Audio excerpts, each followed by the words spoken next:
कि मैं ऐसे सुनाऊं ना देखूं सोरी।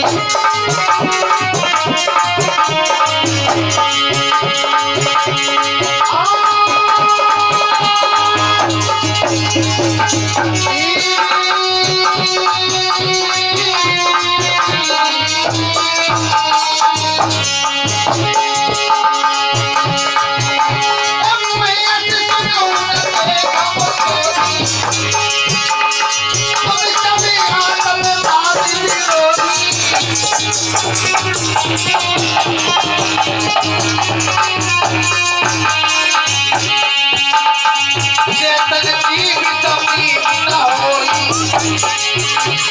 यह सचेत बनाई कोई।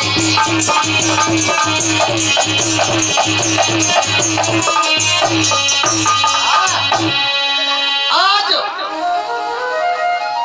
कुंडल केसा देख करके और क्रोध में आ गई और कहने लगी तुम्हारा इतना तो साथ कि तुमने मेरे गड़े हुए मुझे पताके खा दिया।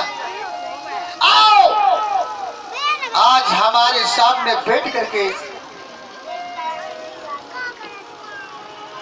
शास्त्रार्थ कर लो।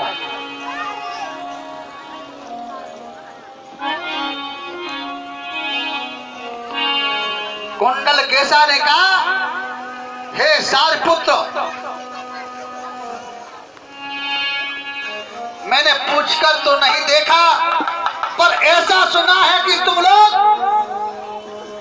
आत्मवाद का विरोध करते हो।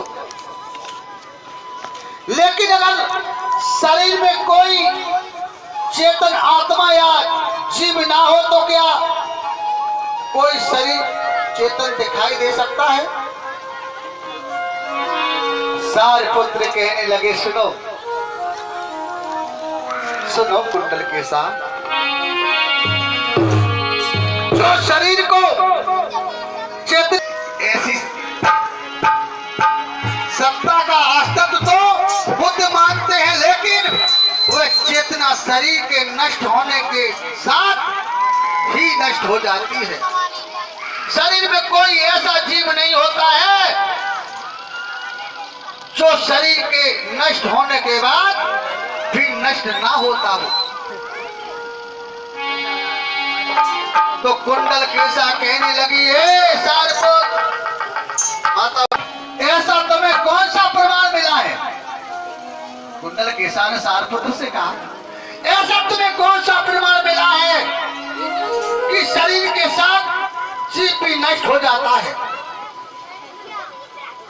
जिस प्रकार घोंसला जल जाने से पक्षी नहीं जलता, उसी प्रकार शरीर के मर जाने से जीव नहीं मर जाता। देखो कितनी कटी छटी बातें करती है आज वो।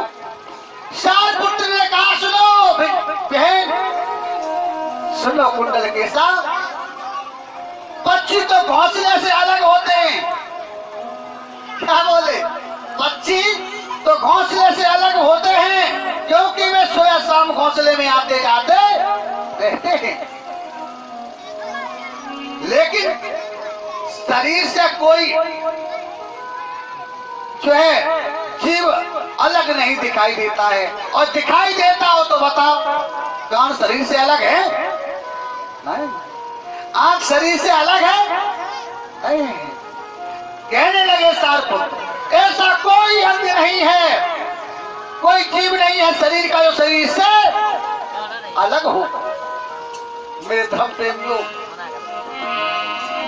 देखिए फिर उसने जवाब प्रश्न कर दिया और कहा, किसी के पिता को दंड की सजा सुना दी गई हो, अर्थात उसे फांसी का हुक्म हो गया हो, और उसकी सजा पूरी ना हुई हो, इससे पहले उसकी मृत्यु हो जाए, और उसकी जब मृत्यु हो जाए तो क्या बोली, उसकी सजा पूरी ना हो, उससे पहले वो मर जाए तो मिलनी चाहिए।